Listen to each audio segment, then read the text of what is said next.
Donc, pourquoi Romain Tramois? En fait, ça fait un moment qu'on se connaît avec Romain, puisque j'ai eu la chance d'être associé à son travail de thèse, qui était sur des vieilles histoires qui ont eu lieu à la limite Océano-Oligocène, à la limite Pliensbachien, Toarcien. Donc, ça ne vous dit pas grand-chose, mais des crises climatiques ou des événements climatiques qui sont survenus il y a plusieurs dizaines ou centaines de millions d'années.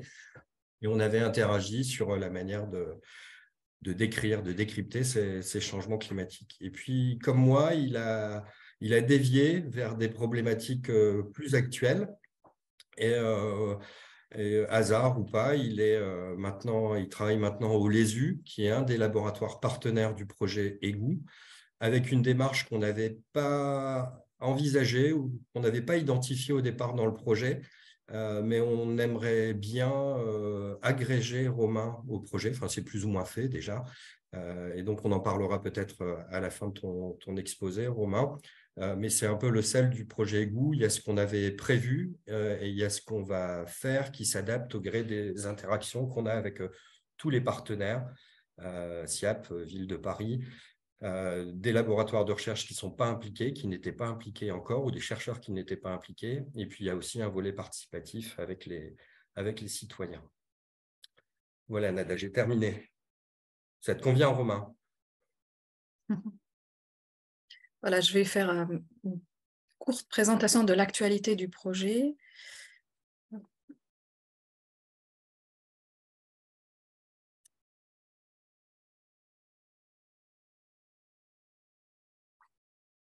Alors, donc depuis le précédent webinaire, on a organisé un brainstorming pour identifier les lieux, les choix des quartiers pour les interventions des étudiants de master auprès des habitants, choix des lieux pour les prélèvements eaux usées ou sédiments, et commencer à identifier les quartiers pour l'action de recherche participative. Ensuite, donc à partir du moment où ces lieux ont été identifiés, donc pour les étudiants du Master Développement Durable, Management Environnemental et Géomatique, organisé par Catherine, ici présente, donc ils sont actuellement en train de préparer le questionnaire pour les habitants des quartiers ciblés, et puis ils vont démarrer très, très prochainement le déploiement du questionnaire. Ce qui est prévu aussi avec les citoyens en février, c'est une visite du laboratoire Métis pour qu'ils voient comment sont réalisées les analyses des eaux usées avec un des partenaires du projet. Et en mars, donc, on va faire une rencontre plénière avec les citoyens, avec les membres, pour qu'ils puissent discuter avec les membres du projet EGOO. Et sur une note un peu plus festive, donc pour Noël, on avait fait une devinette où on a demandé ce qu'on pourrait trouver particulièrement dans les égouts pendant la période de Noël. Il y en a eu plein de réponses. Donc voilà, c'était assez amusant. Donc, si vous voulez en savoir plus sur l'actualité du projet, donc on a le site web, on a le compte Twitter et les webinaires donc, qui sont proposés régulièrement, et on met systématiquement les replays sur le site. Voilà, donc je te donne la parole pour partager ton écran. Merci beaucoup. Donc, je partage. C'est bon?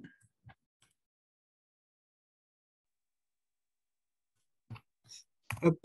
Alors, merci pour l'invitation. Bonjour tout le monde. Donc, je suis Romain Tramois, chercheur contractuel au LESU depuis 2017 et je travaille sur la pollution plastique. Macroplastique en particulier. Tout ce que je vais vous montrer là, c'est un travail d'équipe collaboratif avec Lauriane Ledieu, qui est postdoctorant au LEE à Nantes, rejointe par Johnny Gasperi, qui est directeur de recherche là-bas et qui vient du LESU, Rachid Driss, qui est maître de conférence au LESU, et Bruno Tassin, qui est directeur de recherche aussi au LESU à l'école des Ponts. Alors, on va faire un petit tour sur d'abord l'état du système plastique à l'échelle globale. Plastique Europe a sorti son rapport annuel tout récemment et donc tout va bien. La croissance de la production et de la consommation est en bonne forme. On atteint quasiment les 400 millions de tonnes de plastique produits à l'échelle mondiale. Vous avez le petit graphe en haut à gauche qui montre les différents types de polymères.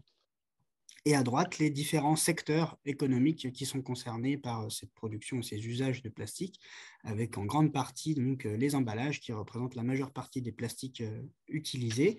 Et vous voyez aussi en haut à gauche d'où viennent ces plastiques, s'ils sont basés sur du fossile ou de l'économie circulaire, donc c'est recyclage et bioplastique.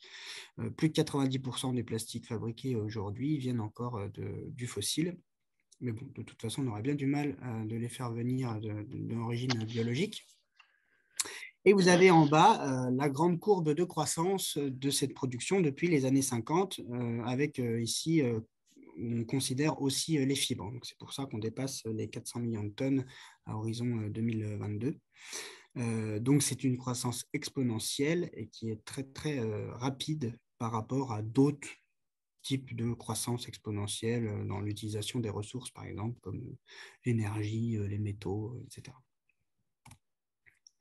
Alors, le résultat de cette surproduction et surconsommation dans le monde, c'est qu'il y a une fuite résiduelle qui va finir dans le milieu, et en particulier dans les océans, in fine. Et la dernière étude globale sur les fuites de macroplastiques liées aux rivières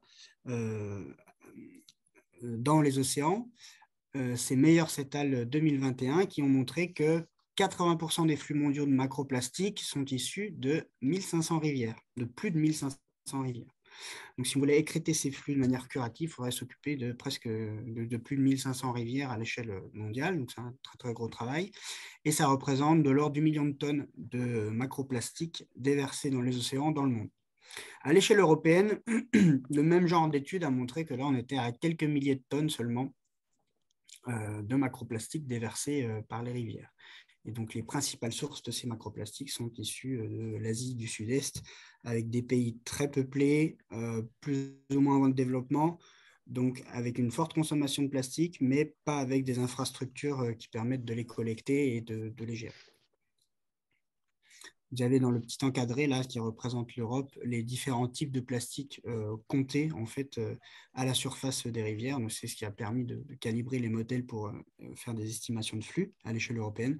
Et dans les 5 premiers items, c'est que du plastique avec des fragments, des bouteilles, des emballages, des sacs, etc. Alors, on a commencé nos études sur les macroplastiques en 2017 sur la Seine avec le projet Macroplast, où le but était de quantifier les flux de macroplastiques transitant en Seine et finissant dans la Manche. Alors, pour ça, on a testé sur la base de la littérature différentes méthodes et puis on en a développé d'autres, et on a utilisé aussi les données qui nous paraissaient intéressantes, comme celles des barrages flottants du Siap, par exemple, dans l'agglomération parisienne, ou des centrales hydroélectriques qui captent aussi des déchets. Puis on a développé une méthode complètement innovante aussi qui se basait sur des données de collecte de déchets quotidiennes sur les berges dans l'estuaire. Alors déjà, la nouveauté, c'est qu'on se mettait dans l'estuaire pour mesurer des flux, alors que la marée complique les estimations de flux, et qu'on utilisait des données de collecte sur berge et plus là, des données de collecte ou des comptages visuels dans l'eau.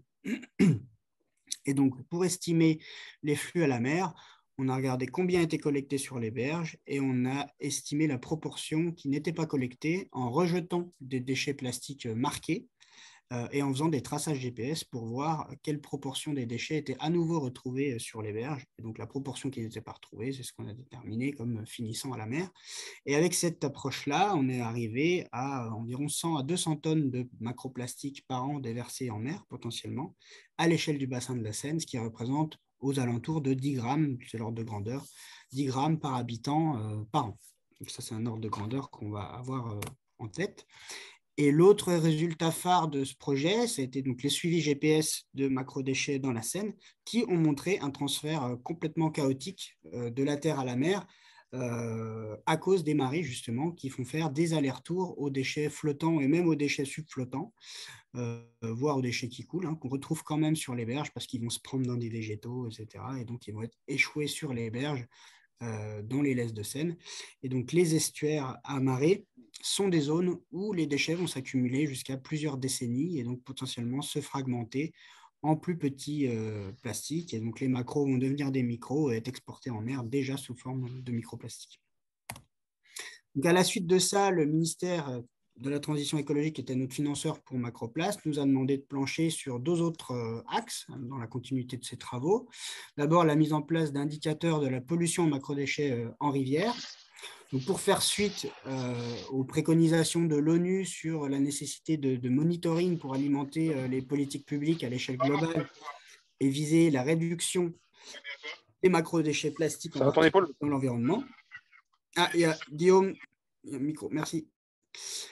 Et le deuxième axe, il s'agissait d'estimer des flux de macroplastiques issus des réseaux. Donc là, on remonte aux sources par rapport à ce qu'on a pu déterminer dans les milieux pour se rapprocher le plus possible des zones urbaines où donc on a les activités humaines qui sont concentrées et donc l'origine, on va dire, des plastiques qui finissent dans le milieu. Et donc là, je vais vous présenter surtout cet axe-là sur les flux issus des eaux urbaines pour les comparer à ce qu'on retrouve dans le milieu et qu'est-ce que ça peut apporter aussi au niveau national et local. Donc, on a mis en avant plusieurs indicateurs qui couvrent l'ensemble du système plastique, donc du marché, donc ce qui est produit, consommé, jusqu'à ce qui se retrouve éventuellement dans la rivière avec différents compartiments étudiés, la berge, la rivière avec des comptages visuels, et puis à l'interface entre le marché, la ville, donc là on va utiliser les plastiques, et puis la rivière, là on va les retrouver éventuellement, et ben il y a les réseaux qui vont agir comme une voie de transfert. Et donc, on a eu l'opportunité de travailler avec Polystock qui installe des filets à l'exutoire des réseaux d'assainissement. On a eu l'opportunité de travailler avec eux pour voir ce qu'ils collectaient grâce à leurs filets et donc d'estimer des flux de macroplastiques issus des réseaux d'assainissement. Voilà, vous le savez, je pense tous dans le projet Égout, il y a 2 types de réseaux principaux, réseau séparatif, 2 tuyaux, eau usée, eau pluviale, et puis le réseau unitaire, un seul tuyau, et par temps de pluie, on a potentiellement des déversements dans le milieu. Et donc, les filets qui ont été suivis lors du projet Plastoc concernent ces 2 types de réseaux. On a un réseau séparatif à Goussainville, un autre réseau séparatif à Malonnet au sein de la métropole de Rouen, et puis on a 2 déversoirs d'orage, un à Malonnet et un à Grenoble. Alors par contre, les échantillons qu'on va collecter, donc c'est pas comme pendant ma thèse, comme le disait Jérémy, c'est pas quelques grammes de sédiments où on va aller chercher des pouillèmes de biomarqueurs. Là, on est obligé de ramener des kilos et des kilos de déchets et les infrastructures de nos labos universitaires ne sont pas du tout adaptées. Et donc, j'ai dû monter un labo extérieur sous un barnum pour pouvoir accueillir ces déchets et les traiter, et en faire le tri et la caractérisation. Donc, voilà ce qu'on va collecter. Vous avez les déchets dans une benne, là, vous avez plus 1 tonne 2 de matière humide. Et le but, c'est d'aller chercher les macrodéchets là-dedans. Donc, 1 tonne 2, on ne va pas tout trier, puisque là, on n'avait pris que 10%, on avait pris 120 kilos, et on a mis 3 jours à 2 pour tout laver les 120 kilos, parce que le but est d'aller rechercher les macrodéchets jusqu'à 5 mm. C'est la limite entre micro et macro déchets. Et donc, pour pouvoir les retrouver, on est obligé d'aller laver ces matières qui sont noires en plus, probablement à cause des micropolluants liés à la voirie, les particules de pneus, etc. Et donc, c'est un gros travail logistique. Et une fois qu'on a lavé, on va faire sécher sur des tamis, toujours avec une maille de 5 mm.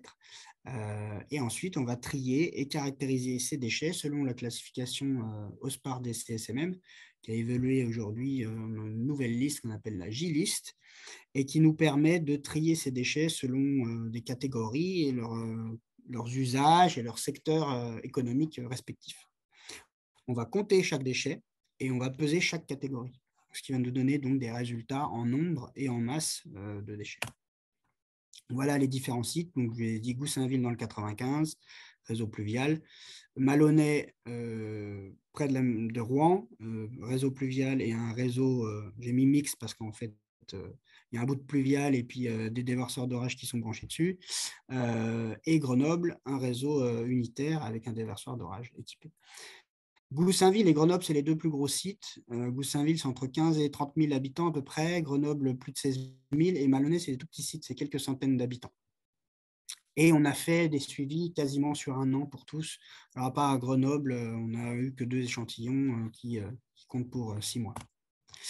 Alors, on va déjà aller voir ce qui s'est passé à Malonnet. Alors, à la base, il y avait eu 3 filets d'installés, mais celui du milieu, là, non, pardon, celui en haut à droite, rue du parc du Docteur Pellerin, il n'a jamais été mis en charge, donc il n'a servi à rien, celui-là. Donc, on va regarder les deux autres. Le premier sur donc la zone commerciale avec seulement 500 habitants, tout petit site, 8 hectares, petit filet. Vous avez la photo ici de l'exutoire. Donc, ça nécessite un petit peu de génie civil pour pouvoir brancher un filet sur l'exutoire. Et donc, nous, on a caractérisé l'ensemble des déchets, là, cette fois, puisque c'est un petit filet. Tout était pré-trié sur place au service technique de la ville. Et on a récupéré vraiment, là, c'est exhaustif. Donc, voici les résultats. Donc, notre protocole, ce qu'il donne, en fait, ça va être des top 10 des déchets les plus qu'on retrouve le plus en masse et en nombre. Et donc ici, en masse, sur ce filet, donc sur ce bassin, on a 28% de mégots. Donc pour que ça apparaisse en masse, il faut vraiment qu'il y ait quasiment que des mégots, quoi. Donc là, le secteur du tabac, c'était le principal déchet. Donc, dans une zone commerciale, ce n'est pas tellement étonnant, parce qu'il y a des restaurants, il y a des bars, etc. Et en plus, il y a une petite surface. Alors, la période, c'est 2021, donc il y avait quelques confinements aussi qui ont pu jouer. Et c'est une petite surface qui est plutôt bien nettoyée en surface. Donc, ce qui reste, ça va être des petits déchets, en particulier les mégots, des fragments, quelques emballages, etc. Donc, si on ramène ça à l'habitant, on est aux alentours de 2 grammes par habitant de plastique par an. On va comparer avec les 10 grammes qu'on retrouve dans le milieu. Donc, c'est un petit peu en dessous. Et là, si on regarde en nombre, donc là, c'est 51% de mégots et 10% en nombre, c'est l'emballage du paquet de cigarettes ici. Donc, vous avez plus de 60% de la pollution ici en nombre qui est liée uniquement au secteur du tabac. Donc, tout ce qui se retrouverait dans le milieu, là, 60%, c'est lié au secteur du tabac. Et vous avez presque 95% de plastique en nombre. Alors, si on regarde maintenant la zone résidentielle de la même commune, bon, on traverse la rivière, là on est de l'autre côté, c'est un peu plus grand, 24 hectares et 1300 habitants, et là c'est un déversoir d'orage qui est équipé. Donc, du coup, on n'a pas le même type de réseau et donc pas le même type de déchets in fine. Et ce qui ressort en premier en masse ici, c'est les lingettes. Donc, pourquoi les lingettes? Parce qu'il y a pas mal de lingettes qui sont encore jetées dans les toilettes, considérées comme du papier toilette en fait, et qui se retrouvent donc dans les eaux usées. Et donc, quand il y a un déversement, les eaux usées vont être filtrées par le filet et donc on va retrouver les lingettes. Mais on a aussi le signal de la voirie, comme dans la zone commerciale, avec les mégots tout en bas là qui ressortent en masse. Et puis surtout les emballages liés à la consommation nomade, donc tout ce qui est confiserie, gâteaux, chips, compote. Donc typiquement là c'est les Kinder, les Chocobons et compagnie, et puis des gourdes là comme les Capri Sun, enfin ce genre de choses, tout ce qui est lié à la consommation nomade. On va aussi retrouver ici quelques fragments, et puis des canettes en aluminium aussi, pareil lié à la consommation nomade. Sur ce site-là, on a eu 4 échantillons, donc on a pu regarder aussi un petit peu les variations saisonnières. On s'aperçoit que le bleu, entre 3 et 4, augmente. Et en fait, donc ça, c'est les textiles sanitaires. Et donc, c'est porté par les lingettes. Et c'est dans les périodes où on va avoir des orages qui vont faire des déversements. Et donc, c'est probablement pour ça qu'on retrouve plus de lingettes sur cette période. Et si on ramène l'ensemble des déchets collectés par rapport à la population du bassin, donc là, on est aux alentours de 1 gramme de plastique par habitant par an, mais 3 grammes de déchets parce que la majorité des déchets sont des lingettes. Alors, il se trouve que maintenant, dans la nouvelle classification, les lingettes sont considérées comme des plastiques parce qu'on a énormément de lingettes qui sont composées de tout ou partie de fibres plastiques et de tout un tas de types de polymères en plus, du PE, du PP, du PET. Je crois que le seul qu'on n'a pas vu, ça va être le PVC, quelque chose comme ça. Alors, sur le même site, là, vous avez le top 10 en nombre, et ce qui ressort cette fois, c'est le tabac avec les mégots à nouveau, puisque les mégots, ça pèse rien. Par contre, on en trouve beaucoup, mais les lingettes restent quand même dans le top 3. Alors maintenant, on va aller voir à Goussainville, donc beaucoup plus gros site cette fois, 270 hectares et entre 15 et 30 000 habitants. 30 000, c'est le maximum, 15 la moitié. Et vu qu'on ne savait pas combien il y avait d'habitants sur ce bassin, on a pris ces deux extrêmes, on va dire, puisqu'on est plutôt sur la partie centre-ville, donc avec des quartiers résidentiels et commerciaux. Donc là, on a un mélange. Par contre, le réseau qui est équipé, lui, c'est du pluvial. Donc là, on n'a que des eaux pluviales. Et les résultats sont assez différents de ce qu'on retrouve à Maloney. Déjà, l'ensemble des masses, ça n'a rien à voir, puisque au total, on avait 350 kg de déchets collectés sur l'année et 250 000 déchets en nombre. Et là, dans le top 10, les masses qu'on va retrouver le plus, donc ça va être les canettes en alu, des morceaux de bouteilles de verre ou des bouteilles de verre complètes, et puis aussi des bouteilles plastiques, donc les grandes et les petites. Voilà ce qui ressort en masse. Et tout ça, c'est des objets liés à la consommation nomade. Ça représente 50% à peu près de la masse des déchets sur cet exutoire. Et par exemple, si on mettait la consigne sur ces contenants, si on remettait la consigne comme il y avait avant dans les années 80, c'est probablement des déchets qu'on ne retrouverait pas dans l'environnement. Alors pareil, là, on a eu 8 échantillons cette fois, donc on a pu faire aussi un suivi saisonnier. On s'aperçoit que sur la période estivale et un peu après, c'est là où on va avoir le plus de verre. Alors, il y a peut-être un biais d'échantillonnage parce que là, c'était vraiment le plus gros filet. À chaque fois, on avait entre 1 et 2 tonnes et demie de matière. Donc, c'est des échantillonnages qui ont été faits. Ce n'est pas nous qui les avons faits, mais c'est les gens qui levaient le filet. Et en plus, ceux qui levaient le filet, ce n'était jamais les mêmes. C'était un prestataire privé. Du coup, il y a peut-être des biais d'échantillonnage qui font que sur ces échantillons-là, on va avoir plus de verre, parce que je ne sais pas exactement comment ils ont pu échantillonner le filet. Si on met un petit peu ça de côté et qu'on regarde les flux ramenés à l'habitant, là, cette fois, on est entre 5 et 10 grammes de plastique par habitant. Donc, c'est beaucoup plus élevé c'est un peu plus élevé qu'à Maloney. Et on se rapproche là des flux qu'on a estimés dans le milieu.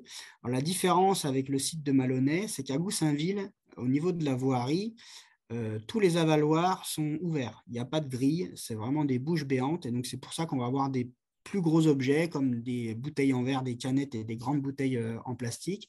Et il y a même une partie du réseau qui est à ciel ouvert, où là, certains déversent directement leurs déchets. On a retrouvé un caddie, par exemple, dans le filet, un tronc d'arbre. Enfin, il y a vraiment eu pas mal de choses. Et donc là, on peut penser que les flux sont plus importants à cause de ce qui se passe justement en voirie et qu'il y a moins d'efforts faits, on va dire, en surface pour limiter l'apport de déchets dans le réseau. Le dernier site qu'on a étudié, c'est celui de Grenoble, quartier résidentiel avec un déverseur d'orage où est raccordé 16 000 habitants environ. Et alors là, le signal est très, très net vers les eaux usées, avec 80% de la masse des déchets qui est constituée de lingettes. Et puis suivent les serviettes hygiéniques. Donc là, c'est vraiment le signal eau usée, avec finalement très peu de déchets issus de la voirie. En troisième vient les emballages liés à la consommation nomade. Donc là, on n'avait que 2 échantillons. Et par contre, si on ramène les flux qu'on a estimé, enfin qu'on a collecté, si on les ramène à la population, là on est seulement à 0,1 g par habitant et par an, donc on est vraiment 1 à 2 ordres de grandeur en dessous des autres sites. Donc là c'est très très faible et une des raisons, ça peut être que là les avaloirs sont complètement dégrillés et souvent ils sont même équipés de décanteurs, donc potentiellement il y a plus d'efforts qui est fait en surface pour limiter l'apport de déchets dans le réseau. Voilà à quoi ressemble un échantillon typique de Grenoble. Donc, c'était vraiment que de la lingette quasiment. Ici, sur ce graphe synthétique, j'ai rassemblé sur une échelle logarithmique, il faut faire attention, les flux estimés en grammes par habitant par an de macroplastiques, de macrodéchets et puis de matière sèche quand j'ai la donnée. On va se concentrer juste sur les points orange des macroplastiques, avec tout à gauche une étude théorique du CEREMA qui a pu estimer des flux de macroplastiques, donc de l'ordre de 1 gramme par habitant par an. Une étude de terrain, cette fois à Sucy, sur un réseau d'eau pluviale strict, où là, on était entre 10 et 20 grammes de plastique par habitant et par an. L'étude Plastoc, avec les 4 sites, où on est de l'ordre aussi entre 1 à 10 grammes, à l'excepté du coup du site de Grenoble. Et puis, ce qu'on retrouve dans le milieu, alors vous avez la Seine, on est aux alentours de 10 grammes, et puis l'Uvonne aussi, 10 grammes, voire un peu moins. Et donc, en fait, les ordres de grandeur estimés dans les réseaux sont très similaires à ceux qu'on retrouve dans le milieu, ce qui suggère que les réseaux d'assainissement, en particulier les réseaux d'eau pluviaux, contribuent assez largement à ce qu'on retrouve dans l'environnement. Alors actuellement, donc j'ai dit tout à l'heure que ça nécessitait pas mal de logistique de traiter ces échantillons. On a eu aussi des demandes de prestations de la part de collectivités comme Rouen et même d'autres. Et du coup, on a commencé à créer une plateforme analytique qui serait dédiée à ces prestations pour caractériser, trier les déchets collectés par des filets ou par n'importe quel autre dispositif d'ailleurs, et apporter donc des informations locales et puis nous renseigner un indicateur plus national comme je l'ai présenté tout au début. Et donc la métropole de Rouen, suite à l'expérience de Malonnet, a mis 6 filets ailleurs, donc à Amfreville-la-Mivoise, donc c'est à l'amont, et puis aussi à Rouen sur des énormes déversoirs d'orage où parfois il était nécessaire même de mettre 2 filets côte à côte. Et donc j'ai quelques résultats préliminaires là.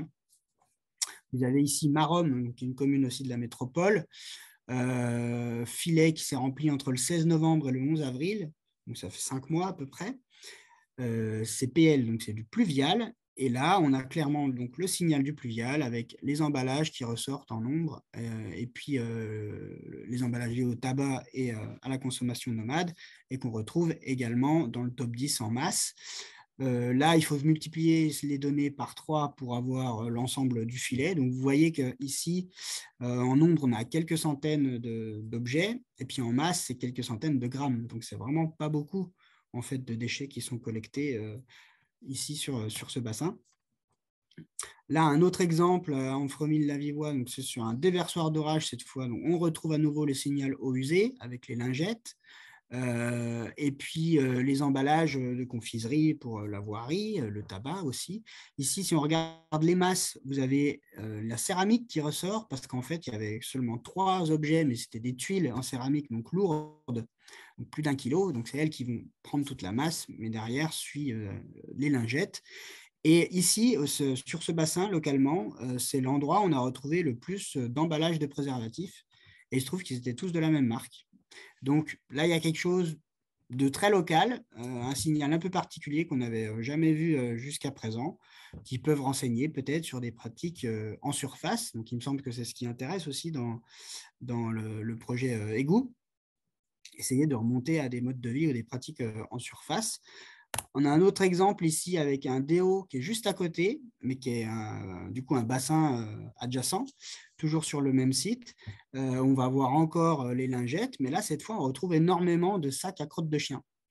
La photo multipliée par 10 si vous voulez avoir les données dans l'ensemble du filet. Et il y avait beaucoup de crottes de chien. Donc là, pareil, des us et coutumes locales où on va jeter les sacs à crottes de chien directement dans la valoir après avoir ramassé les crottes de chien. Donc ça, ce genre de résultat, ça peut orienter, on va dire, les politiques publiques locales, par exemple. Je vous remercie de votre attention. Je voulais finir par ce petit graphe là qui est tout récent. Donc c'est l'actualisation des limites planétaires.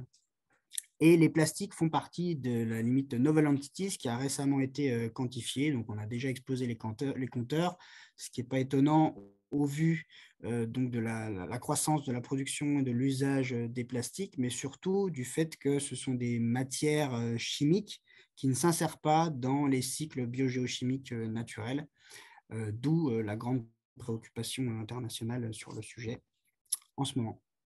Je vous remercie.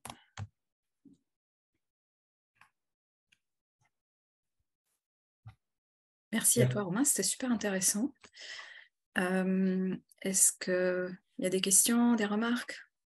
Vous pouvez lever la main.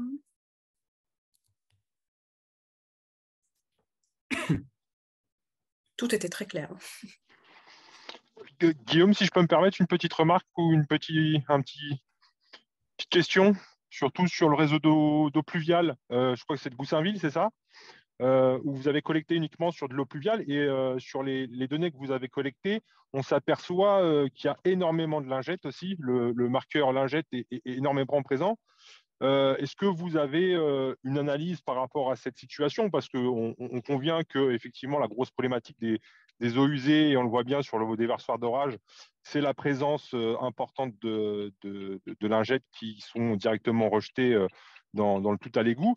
Mais comment on peut expliquer que dans le réseau d'eau pluviale, est-ce que vous avez déjà une réflexion sur ça? Comment on peut trouver dans le réseau pluvial cette quantité importante de lingettes qui même pollue directement, parce que souvent les réseaux d'eau pluviale se déversent directement dans le réseau, Oui, dans les milieux naturels, et c'est compliqué. Voilà. Donc, oui. Alors, il y a 3 hypothèses. La première, c'est les mauvais branchements. Là, ouais. au niveau de Goussainville, ils n'ont pas su me dire la proportion de mauvais branchements, mais il y en a. La deuxième, c'est les rejets directs dans la Valoire. Et ça, j'ai pu l'observer. J'ai des photos qui l'attestent avec des lingettes tout près des avaloirs prêtes, donc sur la voie publique, hein, donc tout près, prêtes à être englouties par la Valoire. Donc ça, il y a des rejets directs, peut-être dus aussi à la pandémie de Covid où les gens se sont mis peut-être à, je sais pas, se désinfecter les mains avec des lingettes. Et la troisième hypothèse, dans le cas particulier de Goussainville, c'est qu'il y a eu une inondation dans un quartier qui compose le bassin, dans une pente et avec au bout de la pente plein d'avaloirs en série, bouche ouverte. Et cette inondation d'eau usée dans le quartier a pu introduire une bonne quantité de lingettes à ce moment-là. Voilà, il y a 3 hypothèses, quoi. Ok, je vous remercie.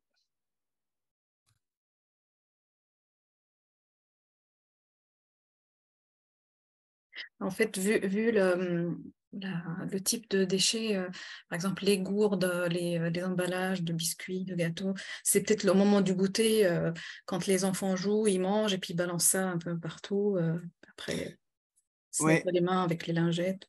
on fait très attention, nous, à ne pas pointer systématiquement les incivilités, parce qu'on a observé aussi que les intempéries, en particulier le vent, disséminent beaucoup, beaucoup de déchets sur la voie publique. Que les animaux aussi jouent un rôle avec les rats, les oiseaux qui vont fouiller directement dans les poubelles, voire les éventrer. Donc, il faut aussi parler des incivilités des animaux. Et donc, en fait, c'est un petit peu compliqué d'avoir l'origine vraiment directe de ces déchets. Quoi qu'il en soit, quand vous avez beaucoup d'emballages liés à la consommation nomade, c'est que cette consommation nomade pose problème, que les déchets soient mis dans une poubelle ou qu'ils soient rejetés directement au sol.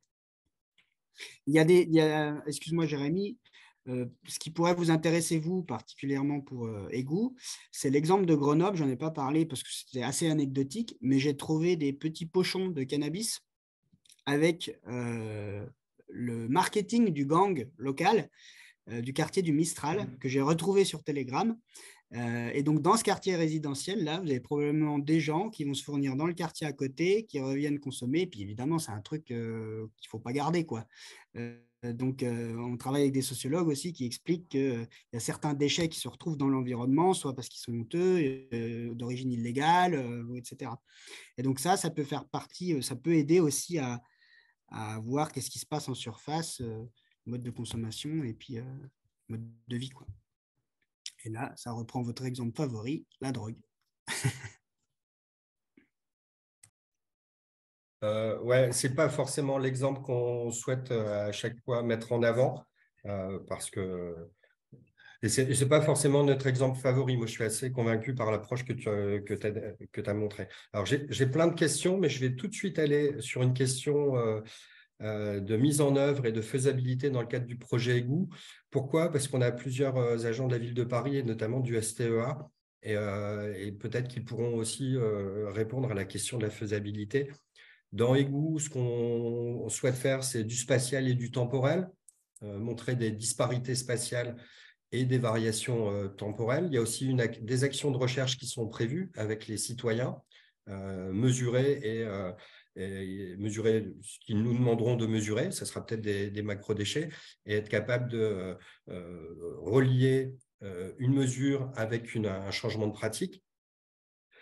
Donc, si on imagine que dans les lieux qui ont été repérés, comme l'a montré Nada, dans les lieux qui ont été repérés pour les mesures, on a envie de faire des mesures macro-déchets, à quelle résolution on peut le faire, sur quelle surface ou quel nombre d'habitants drainés, quels seraient les volumes espérés ou les masses espérées, et puis, désolé, hein, c'est des questions à tiroir.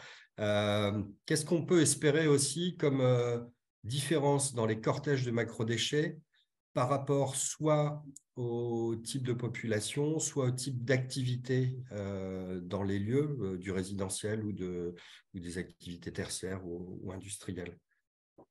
Et puis quel coût, mais ça on en discutera peut-être à un autre moment. Oui, alors sur le coup, ça c'est facile. Moi, un échantillon, c'est 600 euros. Quoi qu'il arrive, c'est parce que c'est en fait c'est que du temps de travail. Le lavage, surtout le lavage en fait et le tri qui prennent beaucoup de temps. Donc ça c'est facile. Ensuite sur la distribution temporelle et spatiale, ce qu'il faut, c'est que on arrive bien à circonscrire spatialement d'où viennent les déchets.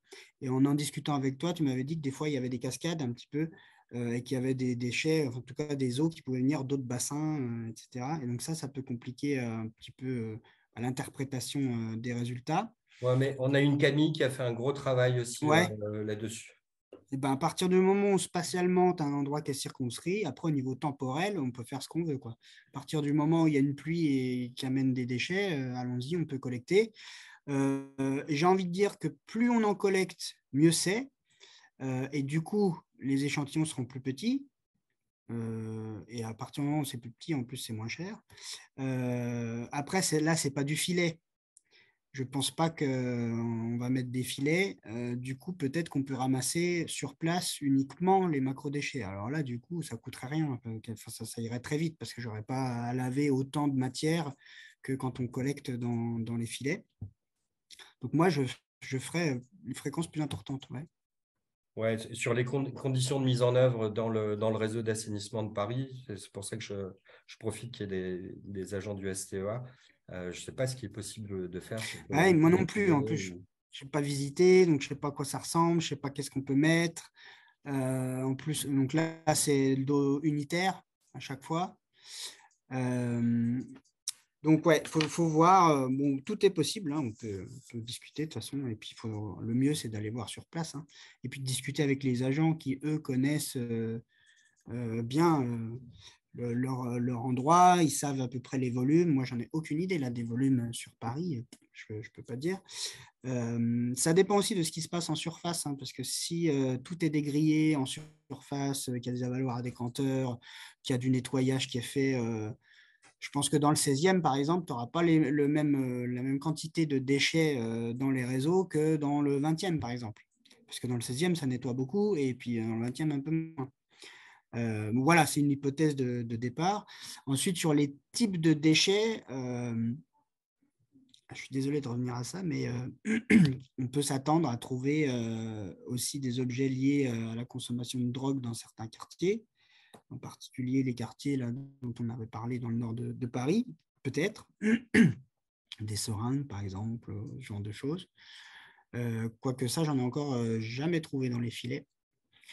On peut avoir des trucs aussi un peu plus rigolos sur les médicaments utilisés, par exemple des microlax.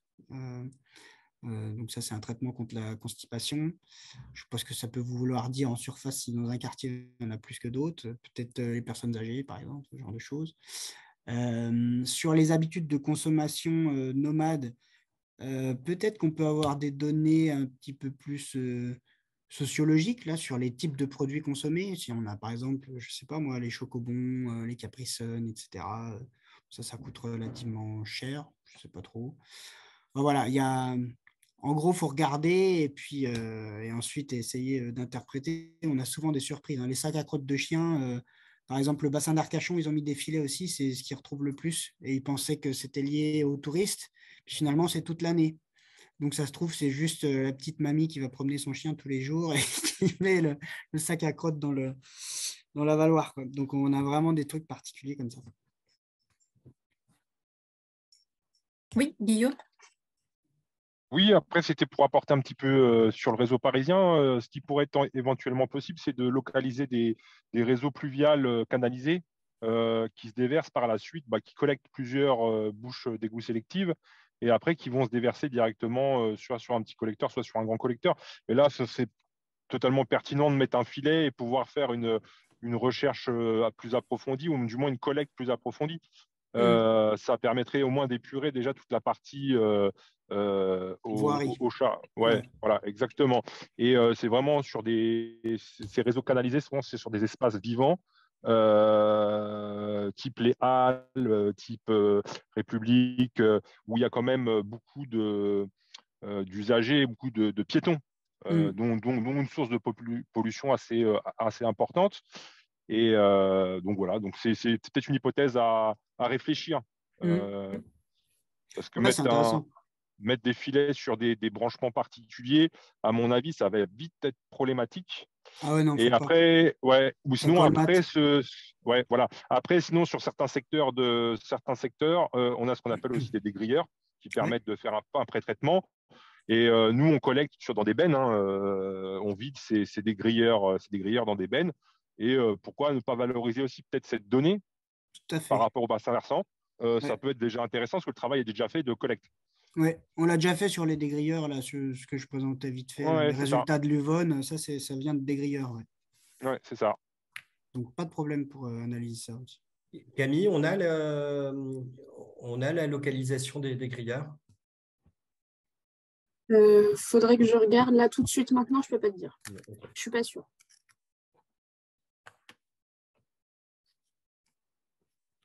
Oui, les filets dans les canalisations, ça, faut vraiment éviter parce que l'exemple de Grenoble, par exemple, si j'ai que 6 mois, c'est parce qu'il y a un échantillon qui a sauté à cause d'un orage, le filet a colmaté, ils ont inondé le quartier, quoi. Donc ensuite, ils l'ont retiré, évidemment. S'il n'y a pas d'autres questions, je vais continuer, j'en profite. Est-ce que tu fais des comparaisons avec les collectes citoyennes? C'est un truc qui se développe pas mal. À Orléans, je pense que ça a commencé à Orléans zéro plastique, et ça se déploie. Nous, on en a fait une aussi dans mon quartier. C'est assez amusant, hein, enfin amusant, pardon, mais les typologies qu'on peut retrouver, il y a des traits communs. Et dans Égout, on veut aussi faire cette comparaison entre ce qu'on a en surface et un Ouais. sous-sol. Vous avez les données sur les collectes citoyennes? Vous avez accès aux échantillons? Pas tout à fait. Johnny a lancé le projet Streeter à Nantes où ils font des collectes dans les rues eux-mêmes et ils participent aussi à des collectes citoyennes et surtout ils utilisent le même protocole de classification des déchets derrière. Donc là, on peut avoir des comparaisons directes. Ça, c'est facile. Et du coup, ce qu'il faudrait, c'est que vous, les collectes que vous allez entreprendre en surface à Paris, sur vos bassins, il faudrait utiliser le même protocole. Alors, il a l'air compliqué au début, comme ça, parce qu'il y a 200 et quelques catégories. En fait, plus il y a de catégories, plus c'est facile, finalement, de caser les déchets dans la bonne case, quoi. Donc, Ouais. à discuter. Mais On ça n'a se pas fait bien. prévu, dans Égout, on n'a pas prévu de collecte citoyenne. Il y a OK. des actions de recherche, mais on n'a pas prévu. En revanche, je vais me permettre de te mettre en relation avec un copain qui porte les initiatives zéro plastique. Et puis, Ah ouais, très bien, ouais. il a des données ou s'il Toujours y ça a de prix. des échantillons, des Ouais. Bah, cadres à justement, divulguer. le deuxième volet plastoc, là, c'était de comparer ce qu'on retrouve dans les réseaux par rapport à ce qui est en surface. Et pour ça, on attend les données de Streeter, on a des données aussi de Nice. Alors à Nice, il y a que 20 catégories, quoi, donc c'est vite fait. Mais ils font énormément de travail à Nice sur le monitoring des déchets en surface. Je profite encore. Guillaume, vous avez la main levée. C'est parce que vous avez une autre intervention ou question? Non, non, pas du tout. Je pense que ça pose Ouais, manipulation ou elle ne s'est pas défaite. Ok, je la défais. pas de souci. Tu as sans doute, Romain, les mêmes questions que nous sur la normalisation, notamment comparer des bassins versants différents. Mm. Tu ramènes au nombre d'habitants. Ouais, et Comment tu moi, gères la pendularité, si c'est du résidentiel bah, c'est compliqué. Pour l'instant, voilà, je ne me suis pas trop cassé la tête et j'ai fait le nombre d'habitants estimé dans le bassin concerné, mais comme tu l'as vu à Maloney, c'est tout petit et en fait, il y a beaucoup de passages. Donc, plus le bassin est petit avec beaucoup d'entrées et de sorties, on va dire, de gens, moins ça a de sens finalement de ramener à l'habitant. C'est pour ça qu'on ramène aussi à la surface. Donc là, ça ne bouge pas, la surface.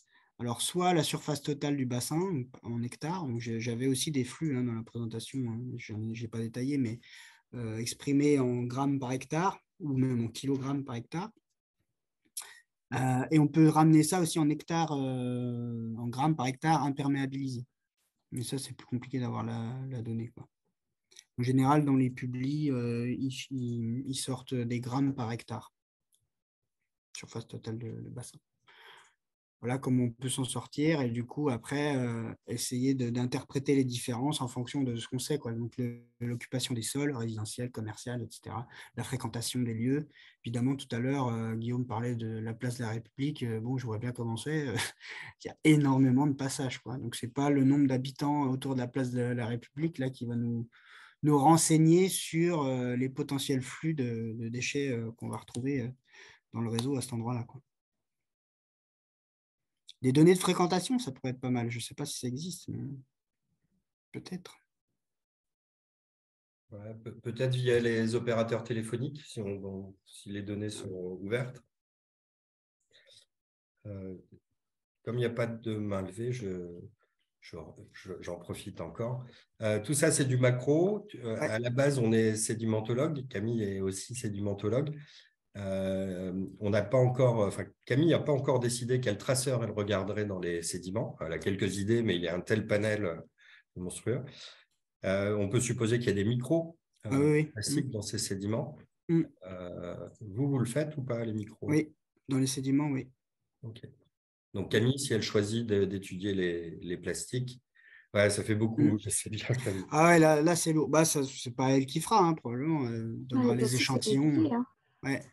Ouais, non, mais les micros dans les sédiments, on s'est équipé. On a même recruté un ingénieur d'études là-dessus. Donc, on va être en capacité de traiter des échantillons micros pour les sédiments. Donc, je vais reformuler. On peut vous passer des échantillons de sédiments pour des mesures de microplastiques. Tout à qui fait. pourront alimenter éventuellement la thèse de Camille ou dans tous les cas le projet. Complètement. Ouais. Il faut faire gaffe au prélèvement alors. Oui, dans du verre. Pas dans un sachet plastique, quoi. Alors, ça sera sans doute des carottes et ça sera carottes plastiques. Ah. Du coup, il faut prendre le centre. Ouais. Bon, ça devrait aller.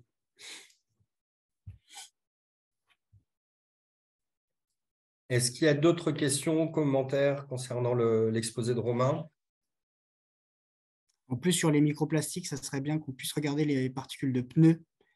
Parce qu'avec tout ce qui est fait là à Paris pour virer les bagnoles, peut-être si on arrive à remonter, je ne sais pas jusqu'à quand avec vos carottes, hein, mais on verra des évolutions dans le trafic routier.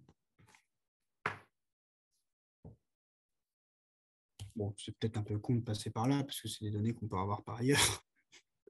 Il me semble qu'il y avait eu cette proposition pendant le brainstorming sur les traceurs de voir la transition vers les mobilités douces. Et puis c'est cohérent avec le travail qu'a entrepris Camille sur les données de curage, où on a aussi des hypothèses sur la baisse de certains traceurs liés au trafic routier.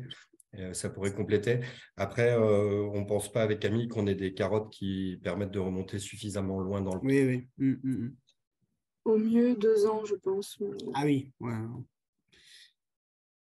Peut-être du coup la pandémie, on va voir.